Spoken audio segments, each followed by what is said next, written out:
and two also great participants that are online, and I'll introduce everybody. I just want to talk very briefly about the purpose of this roundtable. This is the second time at EISS conference we've organizing these kind of career professional kind of advice support roundtables. Last year we had one specifically also on publication, and we had one about early career basically getting into the job market, what the do's and don'ts kind of.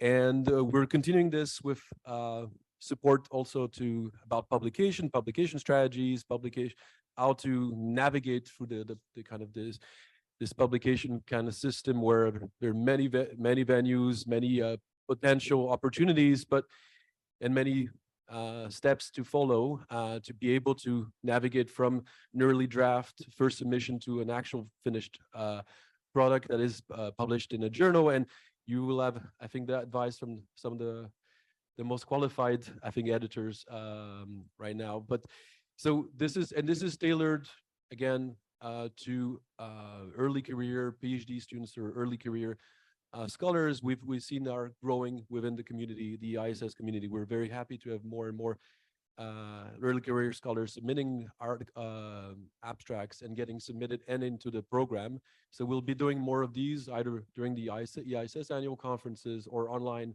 events in the coming years. So so follow this space. Now I'll introduce very briefly the four panelists and mainly discuss why we invited all of them and explain a little bit their editorial roles. They'll all talk a little bit, 8-10 minutes. I sent them some questions about basically introducing their journal or their book series, a little bit about the mission, a little bit about the submission process in their journal or books, and what are maybe the typical expectations, and a bit maybe the do's and don'ts based on kind of their reflections from the editorial process experience, and that can benefit this audience mainly, again, hopefully early career scholars. And they'll keep it to 10 minutes. So first, I'll change a little bit the order if that everybody's okay with it, to alternate online on-site participation rather than following the program order. We'll start first with Angela Chnapko. I was a senior editor at Oxford University Press, and with a focus, I think, on international relations and political science, manuscripts. And when I was looking for Angela's email, I Googled her name, and it's interesting, she's cited in many OUP manuscripts in the acknowledgement sections. There's often very polite, kind words about her helping shepherd these colleagues through the editorial process. So we'll looking very much forward to hearing about the experience. We also have the pleasure of having 3 different editors in very different roles. We have Jacqueline Hazelton, who's the executive editor of what we could call maybe the flagship journal in security studies, international security. And she was previously also an associate professor at the U.S. Naval War College and an associate at the International Security Program at the Belfer Center at Harvard Kennedy School. We also have Marco Wyss, is professor of international history and security and the director of the Center for War and Diplomacy at Lancaster University. But we're happy to have him here in 2 roles, mainly currently an editor-in-chief at the International Journal of Military History and Historiography, but also is on the editorial board of International History Review. And finally, Olivier Schmitt, who's a professor of special responsibilities of the Center for War Studies at the University of Southern Denmark. And Olivier is currently also has these 2 roles as associate editor of the European Journal of International Security and is also an editorial board member of the Journal of Strategic Studies. So after this introduction, I'll leave the floor, and maybe we'll start with you, Angela. Yeah, 8-10 minutes. Yeah, thank you. Sure. Well, thank you for that very kind introduction. My name is Angela Chnapko, and I'm one of 3 political science editors in the academic and research division of Oxford University Press. I'm based in the United States, and I work alongside another editor, David McBride, in the United States, and Dominic Byatt in the United Kingdom. All 3 of us commission books across the spectrum of political science and international relations, but we do have areas within that large umbrella that we focus on based on our interests and some series that we oversee, and also where we're based. So for example, my US colleague and I cover North American politics, while our UK colleague covers Europe, and then we all jointly cover the politics of the rest of the continents of the globe. In terms of security studies, I have a series on gender and international relations. I also have a fairly new one on disruptive technology and international security, both of which include work within security studies. But many of the books that my colleagues and I published are published on their own outside of series. So, it's not necessary that a book fit within a series to be published by us, and I'm happy to talk some more if you have questions about the benefits of publishing in a series as opposed to outside a series, if that's something you'd like to learn more about. For people pitching their first books, usually revised dissertations, we do require a full manuscript for a formal review and to formally consider taking on a book for publication. But you can begin approaching editors much earlier in the stage. I'd say when you have a solid proposal together and a sample chapter that you feel ready to share with an editor, it's usually a really good time to start kind of more formally pitching your project and talking to a group of editors to figure out who you think would be the best match for your book. You can find proposal guidelines on any university publisher's website, but they all tend to ask for the same sort of information, generally a brief description of the argument and the main contributions of the book, an annotated table of contents, an analysis of related literature, and also importantly, one thing that people do sometimes forget is to add some biographical and professional information about yourself, information that talks about your publishing experience, what you bring to the project, especially if there's a personal aspect of the book that could be helpful in terms of publicizing and marketing the book. One question that I hear a lot from early career scholars is, something I touched on just a moment ago is that question of how do I know when my proposal or my idea is ready to air to editors? And I tell them that what they need to do is first figure out what I and other editors will call kind of the so what question of their book. And so what that means is, often, especially when you're moving from a dissertation to a book, you're really sort of in the weeds of your research, and you're making all sorts of arguments within the course of your book. But when you're thinking about how to pitch a book to an editor, and in turn a potential publisher is thinking, how will we publish this book? Who's going to read it?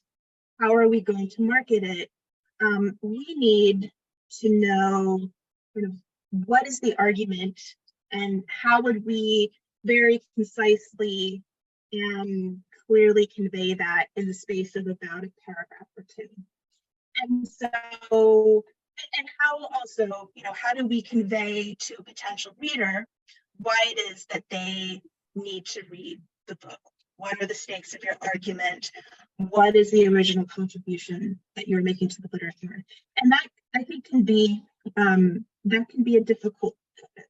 more difficult task in taking your work from a dissertation to a book than you might think at first. It can be very difficult to take all of these really interesting insights and boil them down to one very, concise statement about your argument. And I often will suggest to people that they kind of test out that pitch to people outside of their scholarly cohort, even possibly outside of academia, and just see how they respond. If it's something that they understand and they think sounds interesting, then I think you're probably at a pretty have a pretty good pitch together, and you're ready to start talking to editors and seeing who might be interested, who might think that a project could work for their list. And you also, when you're thinking about which publishers to approach, you want to look at the work that you're citing. Who has published the work that's most important to your own scholarship and that best informs what you're doing. And that might be a large university press like Oxford or Cambridge, or it might be a smaller, more specialized one. You want to look to see who publishes and understands the work that you are publishing, and who will be able to reach the audiences that you want to reach. So that's another big consideration in thinking about who you want to talk to. Sometimes it can be good to start out talking to a large group of editors, but you really want to refine that to maybe 2, at most 3 publishers, I think, generally speaking, when you're making your final submissions. And like I said, really thinking about who's publishing the work that you want your book to succeed. So I think I'll stop my brief intro there, and hope that I've helped inspire some questions for you, so that we can discuss these things in greater depth later. So, thank you. Thanks a lot for starting us off, and I think there probably will be some questions, but thanks for already, Angela, for really giving us some early advice, especially about the process at OUP. I'll move now to Marco to talk to us about the more history oriented maybe journals and some advice in that field. Thank you, Nico, and it's a pleasure to be here. I will be relatively short on the publications itself because they're history, and if I read the crowd correctly, I think there are not that many historians here, but I think I have some general advice that might prove to be helpful. I'm nevertheless going to briefly talk about the publications, but yeah, I'll be brief and then talk more strategy, how to approach it, the publishing process, having also myself published not only in history. So yeah, I mean, the 2 publications, I'm on the board of International History Review, but the 2 publications I'm going to talk about is the International Journal of Military History and Historiography, right? That's a sort of a historical leftover, because before it was mainly historiographical thing, which was a pretty rubbish journal before. So we transformed it into hopefully something better. And then I'm the co-editor of the New Perspectives on the Cold War series. I co-edited that with Jussi Hänimäki, and that's with Brill. And so that's a book series. I'm going to talk about it briefly, but so I can talk journal and book series. So with the IJMH, and luckily we use the abbreviation, we don't have 2 H's, so it's just IJMH. So aims and scope, I think that's important. Always read properly the aims and scope of any publication you intend to submit something to, because honestly, we get submissions that are like, on the war in Ukraine currently, but then I have to say, sorry guys, it's a history journal. But so the thing is, the journal is cross-chronological from ancient to modern, any geographical area in the world. And what we strongly encourage are articles that are based on multi-archival research. So not just perhaps one country, or if it's one country, the research, then at least the different archives. So that brings us to academic rigor. Whichever field you want to have rigor, right, when you submit to a journal. And so we publish anything also in terms of approaches, in terms of military history, can be cultural, social, hardcore operational history, doesn't really matter as long as it's good. In terms of the submission process, you all perhaps are by now familiar or not yet, or you're going to be familiar with these horrible submission platforms, right? that were forced upon us as editors. I was quite happy. I remember when I was a PhD student, I was editorial assistant of a Cambridge journal, and I had my lovely Excel sheet and did everything myself. And then with this journal, suddenly the publisher told me, you have to move to that because otherwise you're going to get into Scopus and all these kind of listings and so on, right? Where you want to be. So I got used to it and sort of realized with time, it's actually not that bad. Reviewers, especially if they're of an older generation, they hate it. So then I normally tell them, Guy, you just send your review to me. I'll send you the manuscript. I'll upload it via proxy and all that kind of stuff. So I can do that. But so anyway, you have to start with the platform submitting your article there. Then normally it gets to me or someone else, and then is the first internal editorial screening.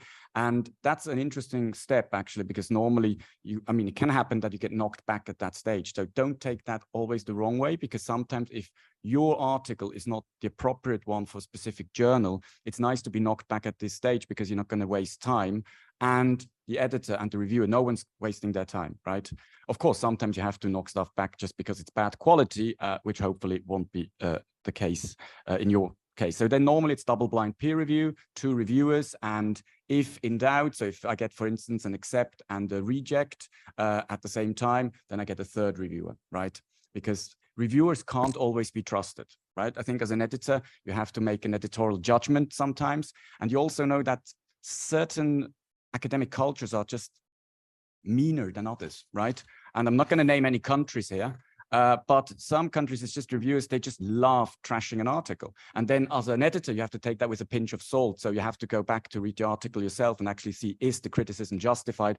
Are you discarding that review because it's too harsh and you're going to rely on the other reviewer? Is the other reviewer too soft, right? That stuff has to be kept in mind. How much of an expert are they?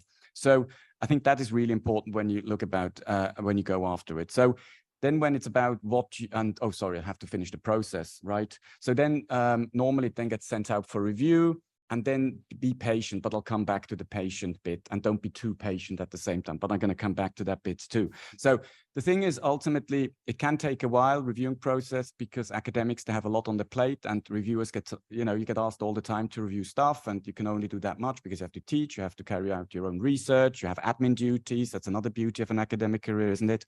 And all that kind of stuff. But then once you get a decision, it's very rare that you have an accept without, revisions, and then it varies from all the way from accept all the way down, minor, moderate, major revisions to reject this recommendation and full-blown reject, which normally don't want to have, but that can happen.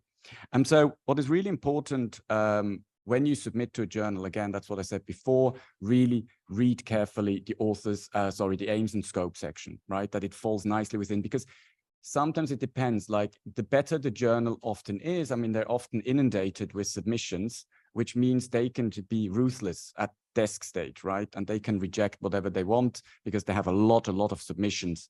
We're sort of like middle of the range journal, I would say. And so perhaps not as hardcore. And sometimes, what I, for instance, try to do sometimes, if I get a submission from the Global South and the writing is often not, let's say someone from Francophone Africa, the writing is not of top quality, but then sometimes there's potential in the article. So you send it still out for peer review because I actually want people from these areas publishing in this kind of journal and so on and so forth. But anyway, importantly, I can't stress enough, based on extensive research, in my case in the journal archival. And I think what's also really important is historiographical relevance, which in the political science would be, of course, literature case. And then secondly, the so what question. Why should we care about it?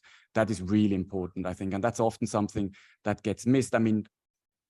People trained like in the US and the UK, they're used to that, to push, you make your case, blah, blah, blah. And then sometimes it might not be as strong on the empirics, but the thing is like continental academic culture often is a bit like less direct, right? You make less your case, less signposting. And I think it's important that you make that case, of course, but based on evidence. And to finish with that journal before I move to the book series, and then I'm going to be quite brief on the book series, but to mention, if there are historians here, we have an early career prize and it's €1,000, so which is not bad.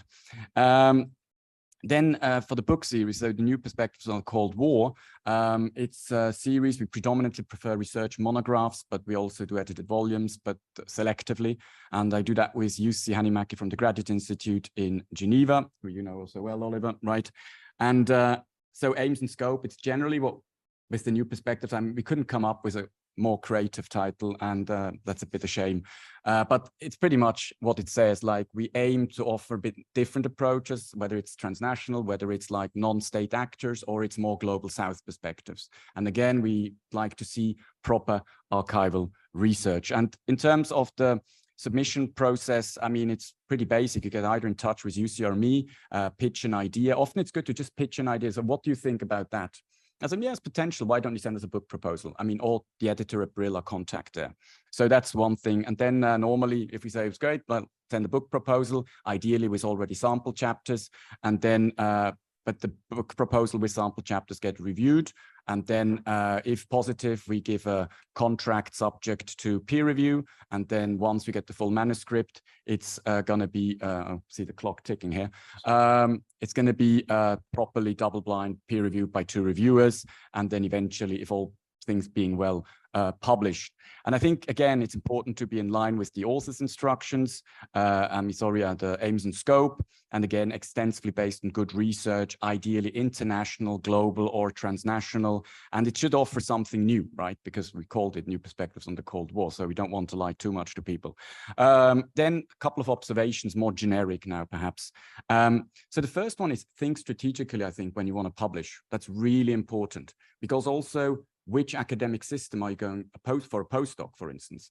And the thing is, it's a time question too. So typically for people who want to, have an academic career, for instance, in the UK or a postdoc in the UK, well, you have to have publications, right? Once you go for a postdoc, or even, and later, of course, lectureship and that kind of stuff, because normal head of department in the UK wants publications because they want to have something in the bank for the next ref. Right? So then you have to think strategically. So in terms of, are you going for top publisher? If you can turn it around relatively quickly, and depending where we are in the ref cycle, okay? And then if it's not quick enough and you want a job quite quickly and you want to actually move forward, you might go a publisher slightly lower, but it turns around more quickly, right? Because top publishers can be very selective. But again, I come back to the idea of first trying to aim high. But of course, if you're in the States, you have forever to turn your PhD into a book. And not forever, I mean, but you have much longer than in the UK. And then the continent is again different, because of sometimes some countries like France, they still like if you publish in French. And so it's a different thing. In Germany, you mainly pay a publisher to publish your stuff, which is another thing. But bear that in mind. What market do you go for, right? Where do you want a job? How competitive do you want to be? Because ultimately, yeah, publishing is great, but you also do it for a certain reason. If you are crazy enough to want to stay in academia, right? So time is an issue, but if you have time, aim for the highest, because ultimately the lower ranked journal or the lower ranked publisher, supposedly ranked, and it's always dubious stuff, but they will still go for the same reviewers most likely. Okay, so aim as high as you can from the beginning, and you can always go down, right? It's no problem if you have time. But again, it's a strategic decision to be made. And then, of course, also you want to think in terms of publishing, it's quality versus quantity sometimes, ideally both. But it is a thing because you need at the beginning a number of publications on your CV to be competitive for postdocs and stuff. But then on the other hand, you also want to have big hitters, right? And that's, again, a sort of an approach that you have to bear in mind. In terms of quality, and I see my time is up, just briefly, rigor is key. So I know that's a bit ref speak too much, a research ethics framework in the UK, but it's originality, significance, and rigor. I mean, that was the last ref, they changed the rules again. But anyway, so you want to think about rigor. What still scores the highest in you speak to anyone on the ref panel, I'm sorry to be a bit UK-centric here, it's really the rigor. Rigor is key, whichever discipline. And don't be sloppy when you submit the manuscript. I think that's my key advice. I mean, it's nothing as irritating as a sloppy manuscript in terms of, even if it's footnoting, just do the author's and follow the author's instructions. Properly look what's been published before, what's been said by Angela before. Look what's been published. Is it the right outfit? And be patient, I think, ultimately. So for instance, reviewing takes time, and a lot of, sometimes it takes me ages to find reviewers with able and willing. And that's because there's so much pressure on academics. So they also have to do their own stuff. But then again, don't wait too long. Don't hesitate sometimes to just write an email to the editor and say, hello, how long do I have to wait? So get the middle ground right. Yeah, hope that was helpful somehow. Yeah. Thank you, Marco. I have a very comprehensive view on book as a book editor and a journal editor. Now we're going to get another perspective on from Jacqueline on we had a UK centric, maybe US centric or more broad perspective. So Jacqueline, the floor is yours. Thank you. I really appreciate the invitation to be here. I want to make just a couple of big points about academia first. The first point is that academia is largely about rejection. It's painful, but it's true. And I say it not to deter you, but to encourage you to recognize that it's not personal. I also encourage you to be a mensch, be a good citizen, both on your own account and for the profession.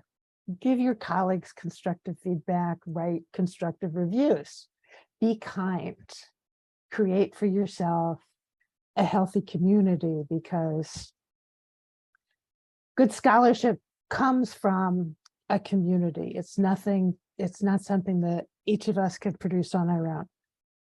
In terms of the journal International Security specifically, I will first of all echo everyone's advice so far. I won't repeat any of it. In terms of the mission, International Security is a leading journal in security studies. I think I can safely say that. We look for articles on the full range of contemporary security issues, from the traditional war and peace, bombs and bullets type work, to broader security dimensions such as environmental, demographic, and humanitarian issues. We also do our best to promote authors and their work in more public-facing venues. So we'll support an author who would like to write for Lawfare or Foreign Affairs or something else. We can't wave a magic wand. I wish we could, but we can suggest that the editors at these places take a look at your article. In terms of expectations, you might want to look at adjacent fields as well as political science or international relations or comparative politics or whatever your particular niche is. Look at area studies journals, law, psychology, various branches of science, sociology, and history. And particularly if you're doing some terrific archival work, I think that is a very good choice. International Security is looking for analyses of contemporary policy issues, theoretical, conceptual, historical, and empirical. There are four broad categories of what we publish. There are policy pieces, there are theory pieces, there are history pieces, and there are technology pieces, all within the rubric of international security. In terms of what we look for in any particular manuscript, we want originality. We look out for challenges to the conventional wisdom. We want coverage of important topics, and relatedly, we want pieces that will have a long shelf life. We want pieces that are going to appear in syllabi for years. And we want accessibility to a wide audience. We think of the ideal international security reader as a smart, upper-level undergraduate that should be comprehensible for non-specialists as well as specialists.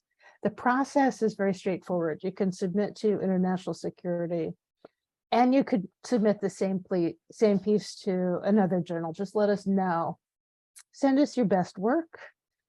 Don't send us something raw to see if we'll bite at the topic. That's generally not very productive. We accept articles up to about 15,000 words. We make sure that there's room for qualitative research. I think we're one of the few journals that still have the space to do that. At the same time, we're not wedded to any particular methods or approaches. And because it can be so difficult to find reviewers, so many of us are burned out. When you submit your piece, do suggest some unbiased people to take a look at your work. In terms of the process, we get the submission. There are two options. It's either a desk rejection or it goes out for review, double-blind review. if it comes back from the reviewers, once it comes back from the reviewers, there are two options. We can reject it, or we can send it to the editors as a group. At that point, there are another two options. We either reject it or we request an R&R. There are shades in between. We might do a conditional acceptance, for example, but usually it's either a reject or an R&R. We may send the R&R, the revised version, back to reviewers. We may not. There are times when we will request a second R&R. That's relatively rare. We try not to R&R pieces that are just going to take a lot of work, no matter how good the topic is, no matter how interesting the research is. There are times when it can be too difficult for the author and everyone else to get through it. So there are many pieces that we don't R&R that are still very good. We might not accept a piece because we've done something on the same subject recently. There are a number of reasons why we won't look at a piece in detail that have absolutely nothing to do with quality. So don't feel actually rejected. The language we use is, we say that reviewers suggest against publication. So this is part of trying to be as thoughtful as we can as a community. And the reason that we only request revisions relatively recently is because we get more than 400 submissions a year for the 16 to 20 article slots that we have. That's highly competitive. But that does not mean that anyone has an inbuilt advantage. Just think about accessibility, think about a long shelf life, think about important topics, think about challenging the conventional wisdom, think about originality, and then I'll just hit the broad categories again. Policy, analyses of contemporary security policy issues, theory, articles that propose, test, refine, or apply IR theories relevant to the use, the threat, and the control of force. History, articles that offer new information on or interpretations of historical events. And technology, and this is where accessibility is valuable also. We're looking for analyses of the scientific and technological dimensions of international security. And it can be very difficult sometimes to take a piece that is incredibly detailed by a world-leading expert that doesn't necessarily speak to a broader audience as an accessible piece. So do think about who you're writing for. And once again, I want to echo all the advice that everyone else has given so far, and good luck.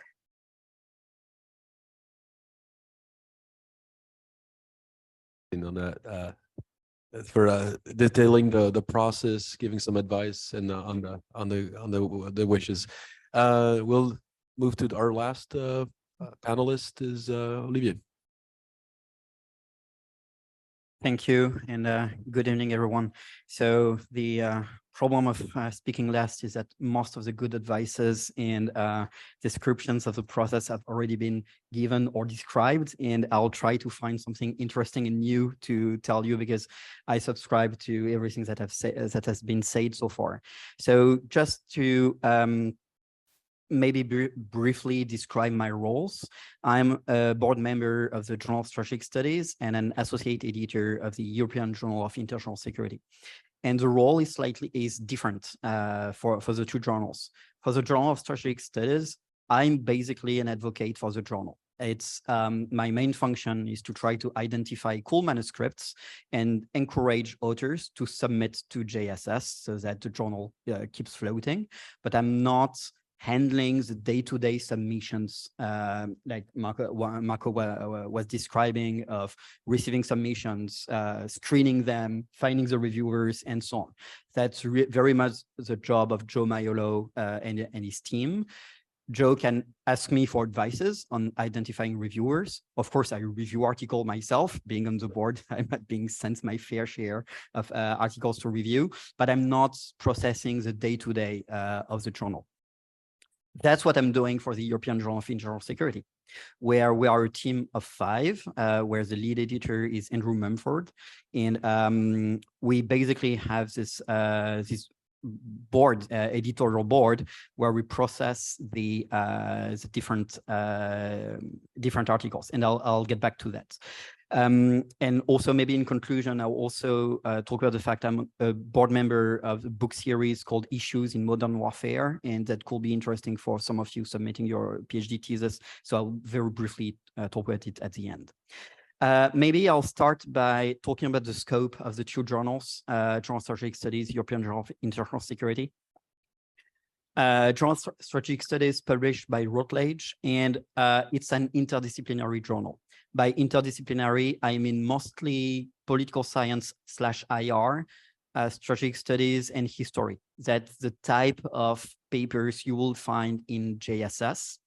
And it has a relatively narrow scope in the sense that it's concerned with issues related to the use or threat of use of force in one way or another. So it's not an IR journal per se, it's very much centered about the use of force. The EISS is different in scope and type of articles it publishes, in the sense that it's the 2nd journal of the British International Studies Association. BISA has 2 journals, the Review of International Studies, which has a long and distinguished history, and they launched the EISS, I think, in 2016. And so they are investing right now quite a lot in making EISS a defining journal in the field.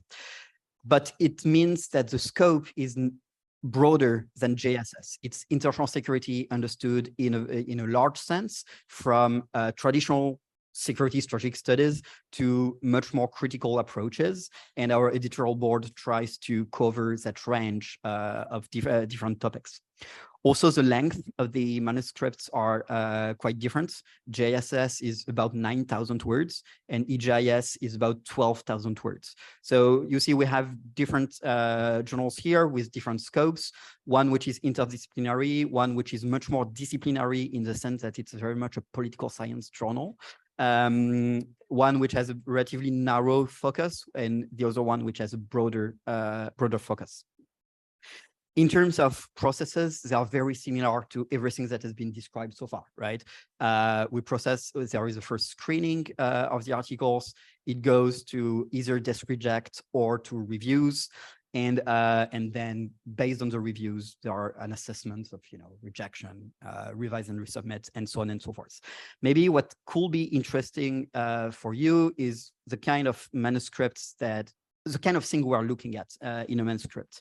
And you will not be surprised that it needs to tick the boxes of what Marco was describing, right? You need to have a very clearly defined argument that is located in the literature so that you can make the case for why the article should be published. And I'll get back to afterwards for why it's important. There is a bit of a bias towards the novelty arguments, a bit of a bias towards the wow effects, and it can create a bit of an incentive to sometimes disguise your results in a more, let's say, shiny way that they really deserve.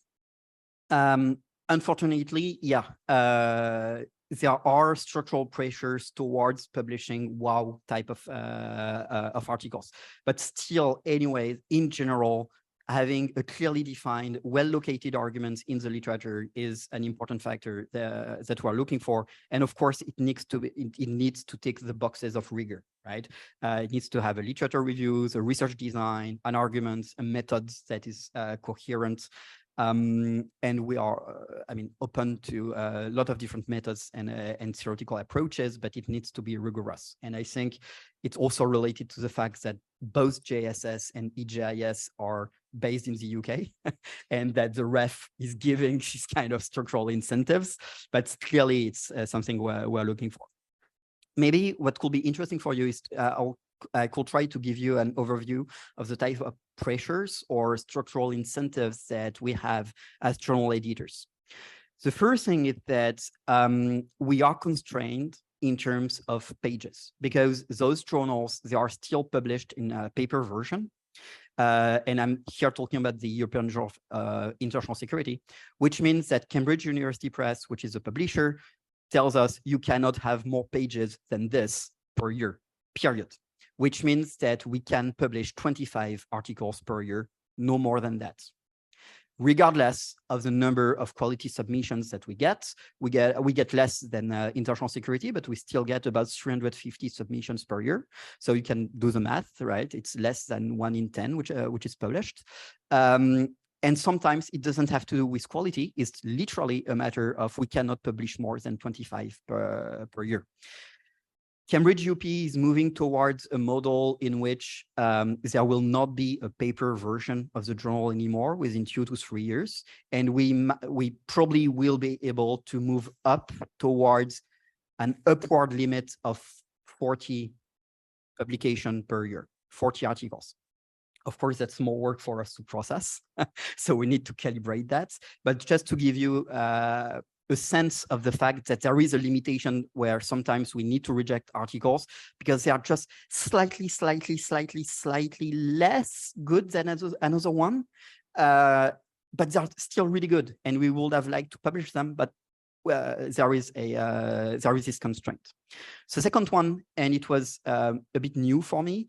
I didn't know it was playing such a role, but at least for the impact factor of the journal. For Cambridge University Press, EISS impact factor has been published literally 2 days ago for the first time, and they are really happy that we are doing much better than what they identify as the main competitor, which is the Journal of Global Security Studies. And I didn't know it was so important for them, to be honest. It was a discovery for me. And this relates to the wow factor I was talking about. To get a good impact factor, the journals need to be quoted. And to be quoted, usually you need to have a strong, provocative, original argument and paper. Therefore, it creates this incentive towards selecting papers that will be maybe controversial sometimes, or at least which we think will have an impact somehow, that will be discussed, that will have a live shelf, which is relatively decent, as Jacqueline was talking about. The third challenge we have, I think it's shared with everyone, is finding reviewers, because people are overworked, and finding reviewers is a challenge. So it comes back to the literature review. If you have a clear, well-defined argument placed in a proper literature review, I'm not an expert in any field of international security, but if I read a clear literature review, I have a sense of whom you are arguing for or against, and it gives me a sense of who I can ask for reviewing the paper. So it goes back to the rigor, but those three constraints in terms of number of pages, impact factor, therefore wow factor, and finding reviewers, those are the parameters we are working with. So now moving on to maybe some tips and advices. I will repeat or rephrase a lot of what has already been said, but I think they are really good advices, so they're worth repeating. The first one is ask for advices in terms of defining your publication strategy. Your situation is probably unique in terms of what you want to achieve, in terms of market you are targeting, in terms of what kind of career you want to have, in which country you want to have a career. And there is no one-size-fits-all type of publication strategy. So ask for advices, ask for your peers, ask for your mentors. Okay, what do you think I should be doing? And don't be afraid, because we don't know when you're a PhD student, you don't know how to approach that. So don't be afraid to ask more senior academics, what will be a good strategy for me, considering my ambitions, my topic, and so on. The second one, it has been mentioned already, know your audience. Like, know the scope of the journal, know where you're publishing, frame your argument accordingly, edit your paper. It's really annoying when it's all over the places in terms of footnotes and so on. Don't shop around. Don't, oh, I think this journal might be a good fit. I'll just randomly send it. We feel it when it's not targeted. It's not bad to have a few journals in mind when you write your paper already, because it helps shape the way you are going to frame your arguments. So my advice will be, I would like to publish in maybe A, B, C journal. Usually they're relatively similar. It helps you frame your argument and it helps you write your paper instead of writing the paper and shopping around of where it could fit. Usually it will end up in you having to rewrite the paper substantially in one way or another. As I mentioned already, present your argument very clearly. Don't undersell yourself, but also don't lie in terms of the importance of the argument. And the last one I wanted to mention is it's related to the publication strategy, right? Sometimes you may want to slice your PhD and condense your argument into one article, which can serve as a hook for a book afterwards, but probably don't do more than one article. Most book publishers will be uncomfortable if a good chunk of your PhD is already out in terms of journal articles. So you need to think about this publication strategy. And I'm going to end on sometimes you can fail upwards. You can be rejected from a journal, you revise the paper, you submit it to a better journal, and it will be accepted there. So don't hesitate. So don't always think about, okay, I've been rejected for that one, I'll go down the ladder. Sometimes it's worth trying to fail upwards. Thank you very much, Olivier, and everybody. I think there's two great things here. Is talking about the process is very important because there's so many different, I think, journals and university presses in between book reviews and the journal also review process are quite different. But talking about it and knowing how the process actually works, and it can take time, it's slow. COVID has actually also slowed the process even more. So this is important to know, to be patient and to know how to better submit with increasing your chances. And I think there was a lot of good advices that was given here. I'm also an editor for one of the ISA journals, the International Studies Association Journal, the International Studies Review. And I would agree with things that I think I also saw in the first year I was an editor at that journal, is the fit is really important. A lot of people are thinking about impact factor or ranking before the fit. I think the fit is more important, and the editors notice this, that you haven't thought about this specific journal before submitting. It's maybe better for another journal. So this is really important. Read the aim and scope carefully before submitting and clarify your contribution. And I think Angela, but everybody also made that argument. The contribution needs to be clear. It can be a new research question. It could be a new argument. It could be new empirical insights, etc. But make it very clear in your letter to the editor, in the abstract, in the introduction to the paper. I think this is the key to make it at least first through the desk reject phase, and then out for review, and a good chance maybe in the review process. And one thing that I think was really important before we open up to the Q&A, you've been very patient. Rejection is the norm, right? I think don't be discouraged, whether that desk reject, and some editors are very good in a desk reject, explaining the lack of fit, and maybe suggesting alternative journals this paper could be submitted to. So it's normal, and you learn either from the editor's feedback or from the reviewer's feedback, and you can go up the ladder, down the ladder, finding a better fit for your journal. But this is part of the process, and your paper will be better out of this process. All right. I'll let also Angela and Jacqueline, everybody, if you want to answer also some of the comments that were made by the other editors.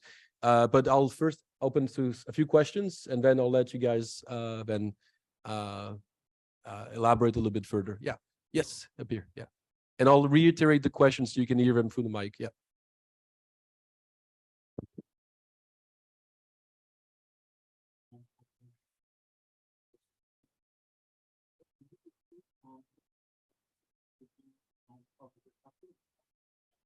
What if it's not literally a chapter, because it's similar topic and similar empirics that we actually carefully, but like not taking the empirics out, actually not the primary force and interviews out, or is it mostly just it doesn't have to be like a chapter as it is, or is it even risky to get your empirics? Yeah. So this is a good question. I'll pick up a series of questions, but the question was specific about publishing eventually a book chapter from a dissertation into an article. the cost and advantages, you already have some empirical insight, etc. But you want to get these out before the book, or what are the good strategies when you're thinking about publishing part of your thesis into an article? Any other questions? Yeah, in the back.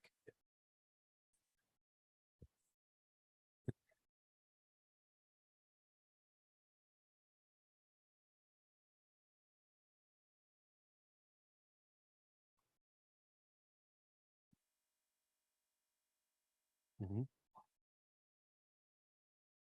Mm-hmm.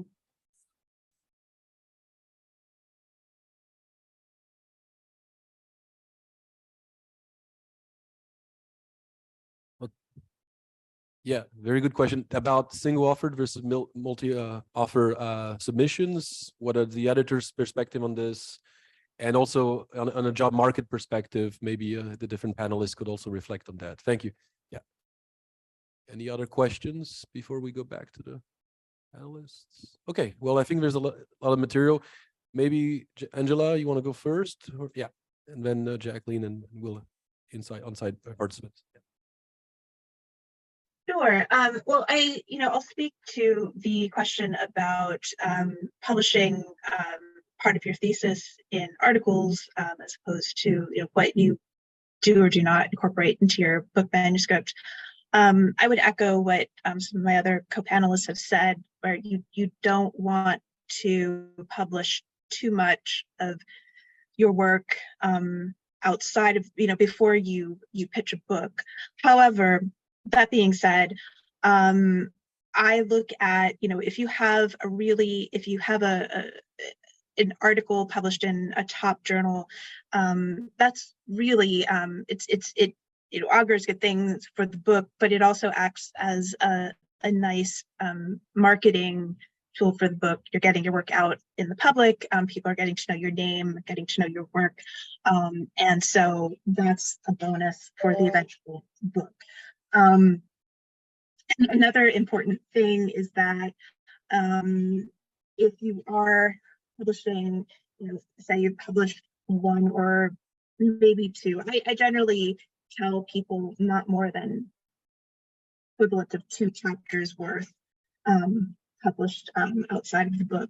But let's say you publish an article and then you want to incorporate that work into your book manuscript.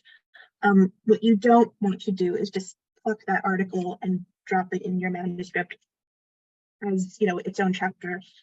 The journal article is written as its own piece. It's written for a different kind of publication and audience. You want to recognize that that always has to be revised within the scope of the full manuscript. Oftentimes, in terms of thinking strategically about what to publish as an article and what to revise for your manuscript,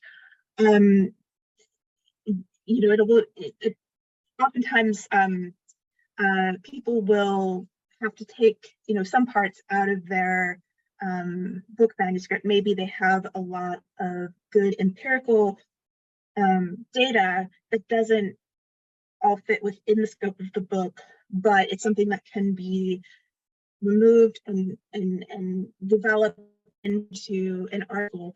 I think that's a really good strategy to take to publish work that is related to the book you eventually want to publish, but doesn't replicate what you're putting in your book.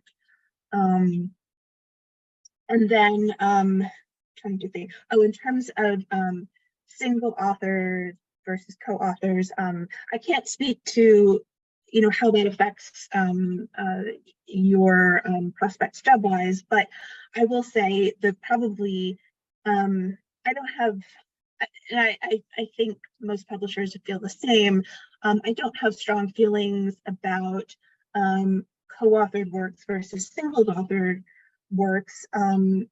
We will often publish work that is co-authored maybe with one more senior scholar and someone who's more junior. That can be really helpful for the book and for especially for the junior scholar.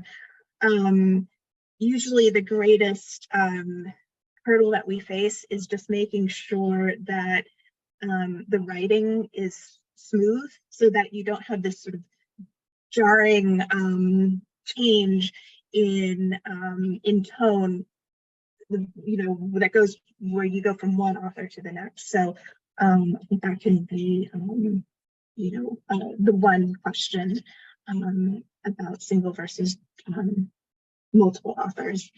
I can't remember I think there was another question there that I'm forgetting, but I'm also happy to pass on to others. I think you covered it, Angela. Thank you. Jacqueline, do you have anything you add? Yeah. Yeah, once again, echoing all of Angela's points to the degree that I'm familiar with book publishing. In terms of article publishing, in terms of publishing part of your thesis, don't send us your thesis chapter. You want to rewrite that chapter into a standalone article that fits, as we've discussed before, that fits the journal you're targeting. You might want to consider also, you may want to do an article that presents your core theory or your core finding. You may want to consider spin-off pieces. There may be work from your dissertation that did not make it into the book. That was my experience doing research, archival research on the Vietnam War. I found a tremendous amount of interesting material that I was not even looking for. And that appeared as an article in JSS. So think diagonally as well as vertically about what you can use your dissertation for. In terms of single versus co-author, in terms of looking at the text, it makes no difference. What I do like about it is to see advisors supporting their students by publishing with them. It's an important part of the professionalization process, and it's an important support role for advisors. Not all of them will do this, and in some cases, maybe that's just as well, but when the relationship is such that you can and you think it would go well, it's worth looking into. In terms of the job market, I gather that Angela and I were talking about this before we started. At least in the United States, the job market crashed utterly in 2008, and it's been struggling to recover ever since. We're seeing drastic cuts at smaller colleges and universities in the United States. We're seeing more elite departments and schools gradually clawing back ground they've lost after the crash. And there are more jobs as that process of rehabilitation continues, but I gather it's still brutal. One of the things that concerns me is the expectation, at least in the United States, that a candidate will have published as a student in a top journal. I don't think that's useful in any way in terms of the student's development, in terms of producing good work, in terms of the professionalization process. The best dissertation is a done dissertation, but it's also true that the better dissertation you do, the more of a jump you'll have on publishing articles in the book and maybe spin-off pieces in the second book as well.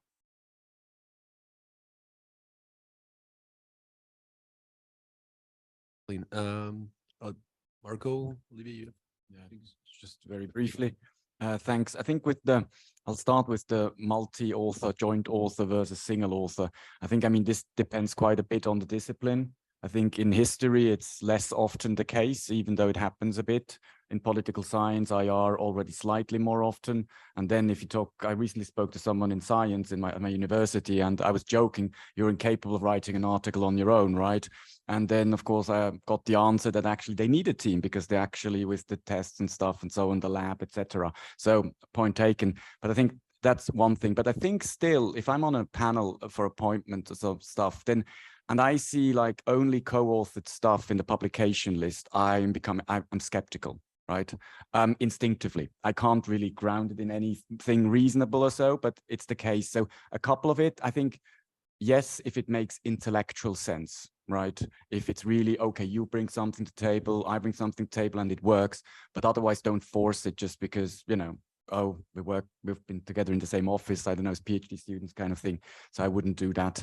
But yeah, that's it. And the job market, I mean, also in the UK, for instance, I mean, Europe is difficult anyway, but in the UK, for instance, I mean, we know that UEA and Kent are firing people in the arts and humanities, social sciences, not in the sciences. So anyway, that's the job market, but I mean, that's something we can talk over a drink or so.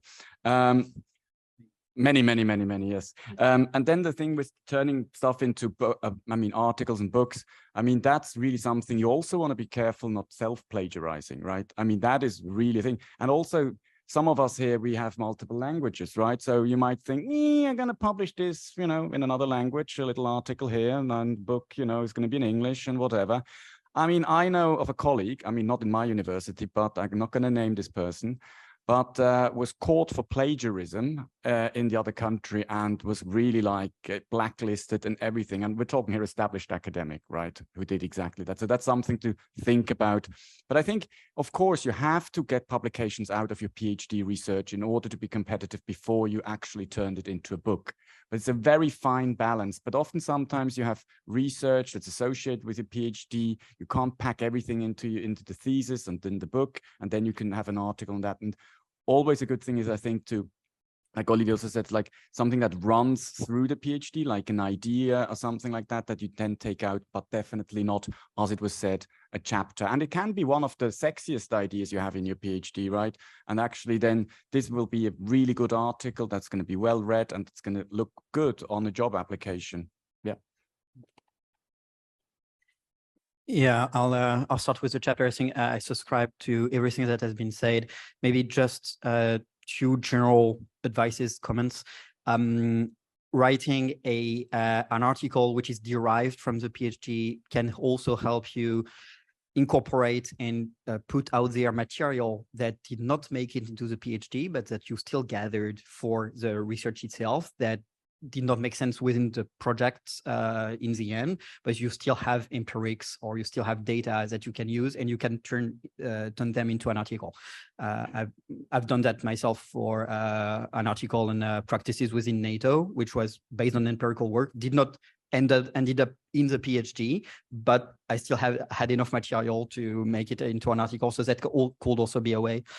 I think the general thing to keep in mind, I think Jacqueline and Angela were, and Marco as well were touching upon it, is that you need to think about the book as weaving together different arguments and different ideas, while the article is about one argument, right? So you need to think about them as different type of intellectual pieces, and you need to structure accordingly. So that's just a more general advice, actually, that one is not a shortened version of the other, or it's not a sliced version of the other. These are different type of way of presenting your ideas out there, weaving them together or going for one argument.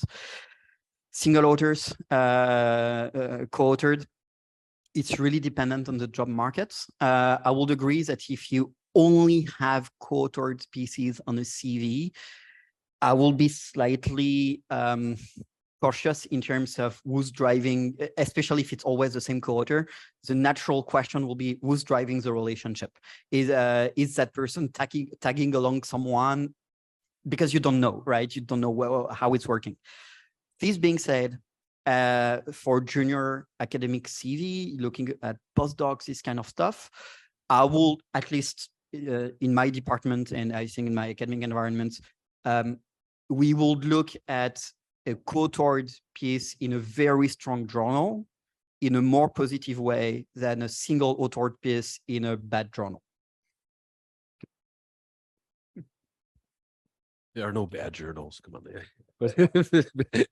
But yeah, I would agree. Having had co-authors and been hired and being on the hiring committees over the last few years, 10 years ago, I did get that question on the hiring committee about a co-authored piece with 2 other PhD students. What was your contribution? Can you, not quantifying, but what was your mainly. So these questions you could expect. So think about, I think, what Marco and others were saying about complementary qualities. What are you bringing? Is it the empirics that you know? Is it a method that you're specializing in? Is it the theoretical? And how is it linked to your research program and the kind of the research narrative when you're big on the market and you're selling yourself? You're at the interview. Basically, how does this relate to your broader research agenda output? But I do agree that the field has changed a lot. I think Jacqueline was mentioning about the crisis in the US. I think we're still in it's very competitive job market also in Europe. So it's normal to have co-authored pieces. Having a single authored piece as a PhD student in a top journal is going to be very difficult, right? If not impossible. So co-authored pieces make more sense. But you got to get these kind of also questions about, you know, how much you're contributing to the final outcome, to the final product. This is really frustrating because I think we had a very interesting discussion, but we're running out of time. We're supposed to finish in 2 minutes. Maybe we can get one more questions, and I'll leave 30 seconds to every one of the panelists to try to answer it. One last question, if possible, short. Yeah, Celia. Ah.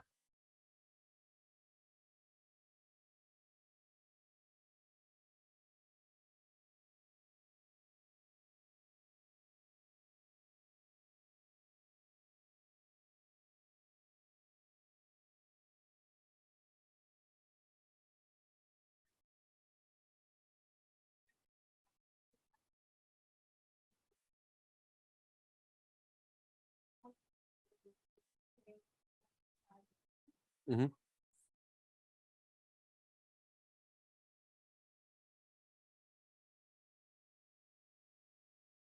Mm-hmm.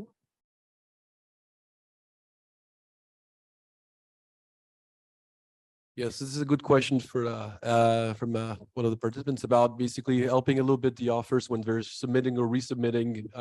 Especially one particular example was about the references. We all have very specific reference guidelines, but it takes a lot of time to re-edit the journals, etc., and to resubmit. And there's a lot of, I mean, Sylvia here mentioned a very specific initiatives of journals not asking specific requirements about references until the article has been reviewed and this might be in the R&R. So I don't know if you both also want to say something about this to help with the submission process. Yeah. So Angela and Jacqueline, anything? Yeah. Yeah. Sorry. Oh. Go ahead. So we don't have, Oxford generally follows the Chicago Manual of Style. However, we don't dictate a particular style. We just need everything to be done clearly and consistently. So it's my philosophy is it's not worth having somebody completely change their style and risk introducing errors just to have a particular style. So it's clarity and consistency for us. We do have a house style, but I would not dream of asking an author to turn their endnotes into footnotes or their inline citations into footnotes or anything else until we had actually accepted the article. It's an enormous waste of time to have to format and reformat the citations for different journals. Very briefly, I think what to do for authors, I mean, it's a really good point. I mean, what we are doing, we're going to, for instance, with Center for War and Diplomacy, we're going to run authors workshops. And so not just with my journal, I mean, I should call it my journal, but it's pretty bad. Yeah, I know. But it's a small one. But also with Diplomacy and Statecraft, the journal you might all know, even as political scientists or IR people, which is a bit closer to your period of today. So we're going to also, with the editor, we have an agreement, and with Taylor and Francis. And by the way, that just reminds me of something really interesting that you said with the page budget, the page numbers. Because Taylor and Francis recently had a meeting with them because of partnership with Diplomacy and Statecraft and the Center. And actually they said, interestingly, we don't care about page budgets anymore. We want to publish as much quality as we can. Unlike Brill, for instance, I have it, and you with Cambridge. So that's quite interesting. Anyway, I'm digressing. But with the references, just nice references, just proper references. That's all that I think I would ask at the beginning. And I must admit, our author's instructions, they have to be revised. They're absolutely horrible. So yeah, it just has to be fine. But yes, then the final stuff, that has only to happen once the article is accepted. Now, things we can do for others, actually engage with them. Like in conferences like this is also why we want to do it, right? Is that you can approach us and talk to us about your research. And I think I can speak for most editors. We have absolutely no problem with discussing a paper before it is submitted, because we actually want to publish good research. So if we can help shape a paper into form so that it goes and survives the peer review process, most editors will be very happy with that, because we want to publish good research. So engaging and having those formats like this, talking at conferences and engaging with authors, I think that's one way to do it, is that we can provide those advanced advices, advanced tips. And to be honest, you know, most editors usually are not monsters. And if you just approach them before you submit, saying, you know, I'm unsure about whether it's a good fit, you know, I'm pretty sure that most of them will answer and give you some advices in one way or another. So yeah, I think I will, I remember as a PhD student, I was terrified of submitting anything. I will never have dared approaching an editor in one way or another. And now being on the other side, actually, I think most of them are very willing to engage in early stages of the project. And yeah, for the references, I'm very happy to announce that the European Journal of International Security is moving towards a free submission, freestyle type of submission for the initial submission. And it's only if the paper is accepted that we'll ask it to be put into the format. So that's how we can do it. Thank you, Olivier. And I think this is just the start of a process. Well, I think we're going to have more of these media editors and other type of a career advice kind of roundtables, whether it is at our annual conferences or in other settings, but also in a lot of other conferences. I know we and also Jacqueline and Angela are also available in other conferences and at EISSxIBEI, etc. There's always media editors. There's possibility of scheduling meetings if there's a manuscript that's finalized or close to be finalized, to discuss it with an editor. The editors are quite accessible. They're there to help you shepherd the manuscript or to give you other directions if possible. And also, thanks to Oxford University Press, we also will not have a word limit or a number of articles limit in ISR also in the coming years. So that means that there won't be as much issues as a backlog for some journals. There'll be, as long as the article's quality survives the process, it will get published and in a timely fashion. So I think we're moving to that at least, and that will be great, I think, for early career academics submitting these articles. Now I want to ask everyone to thank this again stellar panel of editors that has given us a lot of their time and advice, and continue the dialogue and over the next few years. Yeah, thank you. Yeah, thank you, Angela and Jacqueline. Yeah, and now you can go discover the nightlife in Barcelona, and see you tomorrow early at 9:30 for another set of intellectually stimulating panels. Yeah.